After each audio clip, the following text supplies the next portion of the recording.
From My Life with the Chimpanzees by Jane Goodall. Background.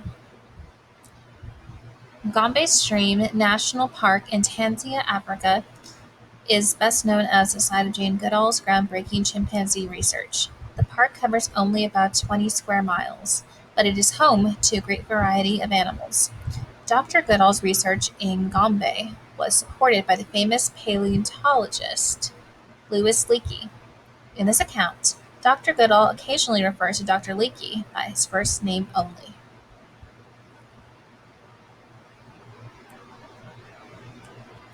July 16th, 1960, was a day I shall remember all my life. It was when I first set foot on the shingle and sand beach of Chimpanzee Land, that is, Gombe National Park. I was 26 years old. Mum and I were greeted by two African game scouts who were responsible for protecting the 30 square miles of the park. They helped us find a place where we could put our old ex-army tent. We chose a lovely spot under some shady trees near a small, fast-flowing Kakombe stream. In Kigoma, before setting out, we had found a cook, Dominic. He put his little tent some distance from ours and quite near the lake. When camp was ready, I set off to explore. It was already late afternoon, so I cannot go far. There had been grass fire not long before, so all the vegetation of more open ridges and peaks had burned away. This made it quite easy to move around, except for the slopes above the valley where this was very steep in places, and I slipped several times on the loose, gravelly soil. I shall never forget the thrill of that first exploration. Soon after leaving camp, I met a troop of baboons. They were afraid of the strange, white-skinned creature. That was I, and I gave their barking alarm called "Wahoo! Wahoo!" again and again. I left them hoping that they would become used to me soon.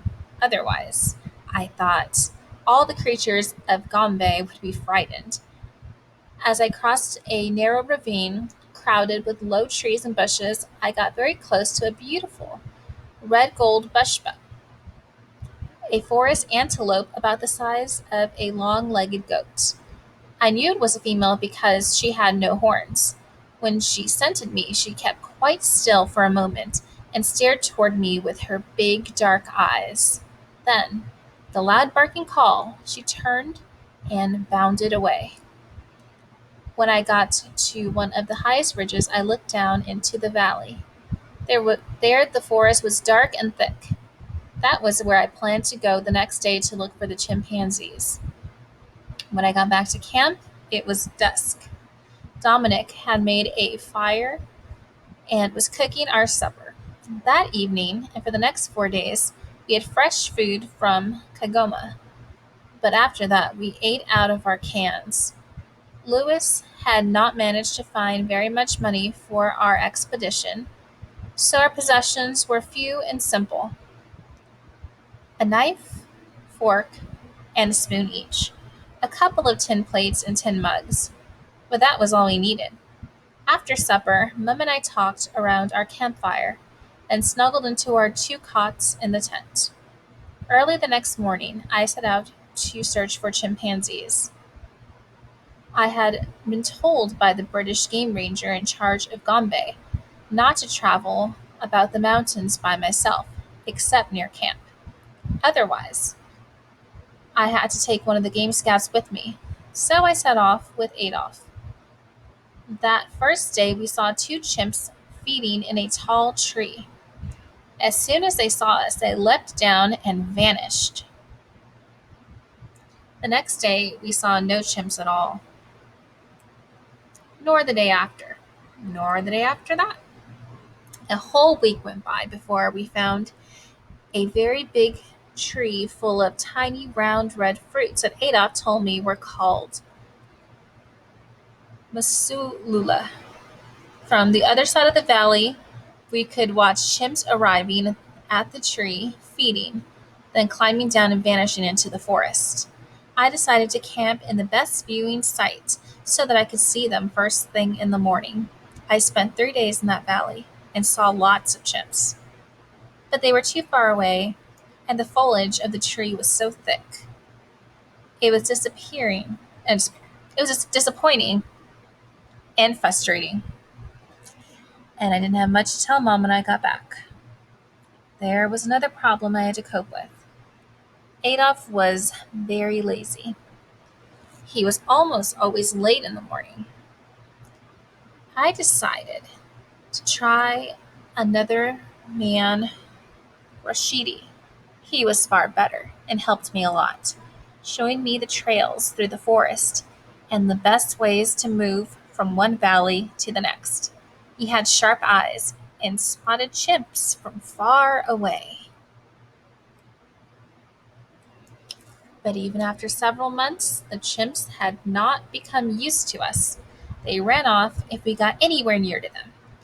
I begged the game ranger to let me move about the forest by myself. I promised that I would always tell Rashidi which direction I was going so that he would know where to look for me if I failed to turn up in the evening.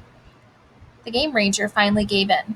At last, I could make friends with the chimpanzees in my own way. Every morning, I got up when I heard the alarm clock at 5:30 a.m. I ate a couple of slices of bread and had a cup of coffee from the thermos flask. Then I set off, climbing to where I thought the chimps might be. Most often, I went to the peak. I discovered that from this high place, I had a splendid view in all directions. I could see chimps moving in the trees and I could hear if they called. At first, I watched from afar through my binoculars and never tried to get close. I knew that if I did, the chimps would run silently away. Gradually, I began to learn about the chimps' home and how they lived. I discovered that most of the time the chimps wandered about in small groups of six or less, not in a big troop like the baboons. Often, a little group was made up of a mother and her children, or two or three adult males by themselves. Sometimes, many groups joined together, especially when there was delicious ripe fruit on one big tree. When the chimps got together like that, they were very excited, made lots of noise, and were easy to find. Eventually, I realized the chimps I watched from the peak were all part of one group, a community. There were about 50 chimps belonging to this community. They made us they made use of three of the valleys to the north of Kakambe Valley, where the tent was, and two valleys to the south. These valleys have lovely sounding names: Casa, Casacala, Linda, and Rutanga in the north, Menki, and Nisanga in the south. From the peak, I noted which trees the chimps were feeding in, and then, when they had gone, I scrambled down and collected some leaves, flowers, or fruits so they could be identified later. I found the chimps eat mostly fruits, but also a good many kind of leaves, blossoms, seeds, and stems. Later, I would discover that they eat a variety of insects, sometimes hunt and kill prey animals to feed on meat. During those months of gradual discovery, the chimps very slowly began to realize that I was not so frightening after all.